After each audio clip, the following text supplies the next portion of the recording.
பிரியமானவர்களே, இயேசு கிறிஸ்துவின் நாமத்தில் உங்களை வாழ்த்துகிறேன். எப்படி இருக்கீங்க? நல்லா இருக்கீங்களா? சந்தோஷமா இருக்கீங்களா? நீங்க சந்தோஷமா இருக்கணும்னு தானே ஆண்டவர் தினத்தோறும் உங்களோட பேசுகிறார். உங்களுடைய துக்கம் சந்தோஷமாய் மாறும். ஏதோ ஒரு காரியம் துக்கப்படுத்ததில்ல, அதை ஆண்டவர் சந்தோஷமா மாற்றுவார். ஏதோ ஒரு காரியம் அடிமையாக்கி வச்சு விடுதலை இல்லாம தவிக்கிறீங்களா? விடுதலை பெற்றுக் கொள்ளுவீங்க. இந்த இடம் பாத்தீங்களா, எகிப்து தேசத்தில் இருக்கிற பிரமிடு, உலக அதிசயங்களில் ஒன்றாய் கருதப்படுகிற பிரமிடுகள். இந்த எகிப்து தேசம் முழுவதிலும் 107 பிரமிடுகள் இருப்பதா சொல்றாங்க பல இடங்கள்ல. இது கைரோவுல அர்கீசா என்கிற பகுதி. இந்த இடத்துல 9 பிரமிடுகள் இருக்கிறது. 3 பெரிய பிரமிடுகளை பாக்குறீங்க. சின்ன சின்ன குட்டி பிரமிடுகள் 6 இருக்கிறது. பெரிய பிரமிடுகள் ராஜாக்களை அடக்கம் பண்ணின பிரமிடுகள். சின்ன பிரமிடுகள் ராணிகளை அடக்கம் பண்ணின பிரமிடுகள். அந்த நாட்களில் சுமார் 4000 வருஷத்துக்கு முன்பாகவே ராஜாக்கள் மரித்த பிறகு அவர்களை அடக்கம் பண்ணுவதற்கு ஒரு கல்லறையாக பயன்படுத்தப்பட்ட இடம். அவங்களுடைய நம்பிக்கை அப்படியே உயரமா கூம்பா வச்சு அவருடைய ஆத்மா அப்படியே கடவுள்கிட்ட போகிறது என்பது அவருடைய நம்பிக்கையா இருந்திருக்கிறாரு.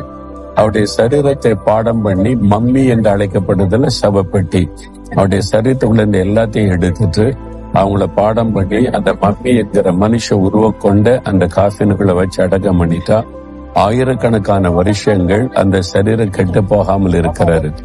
அதற்குரிய மூலிகைகள், அதற்கான பொருட்களை எல்லாம் இந்த தேசத்துல கிடைக்கிறதுனால அதை வைத்து அடக்கம் பண்ணினதாக சொல்லப்படுகிறாரு. அதுல கருசீரகத்துல நம்ம ஊர்ல பயன்படுத்துறோம், அதை பயன்படுத்தி இருக்கிறாங்கன்னா அந்த நாட்களிலேயே என்று சரித்திர குறிப்பு சொல்லுகிறாரு.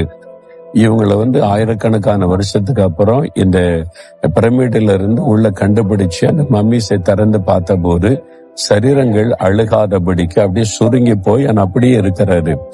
எகிப்தினுடைய மியூசியத்துல அப்படிப்பட்ட சில சடலங்களை வச்சிருக்கிறாங்க. நான் போய் அதை பார்த்திருக்கிறேன். மோசேக்கு பேசினார்ல ஒரு பார்வோன் இடத்துல, அந்த மெரமெசிஸ் என்கிற அந்த அவருடைய சரீரம் கூட இருப்பதை இங்க மியூசியத்துல வச்சிருக்கிறாங்க. எனக்கு ஆச்சரியமா இருந்தது. அப்படி அந்த காலத்திலேயே பிரபலமான பல நுணுக்கங்களை தெரிந்தவளாய் எகிப்தியர்கள் இருந்திருக்கிறாங்க. இந்த பிரமிடுல 2 மில்லியன் கற்கள், ஒவ்வொன்று 8 டன் உள்ள வெயிட் உள்ள கல்லெல்லாம் இருக்கிறது. எல்லாம் டன் கணக்கான வெயிட் உள்ளது. 8 டன் வெயிட் உள்ள கற்கள் கூட இருக்கிறது. அவ்வளவு உயரமா வைத்து அதை கட்டி இருக்கிறாங்க. இது ரொம்ப ஆச்சரியமான ஒரு காரியம்தான் இது. அங்கிருந்து கொண்டு உங்களோடு பேசுகிறேன்.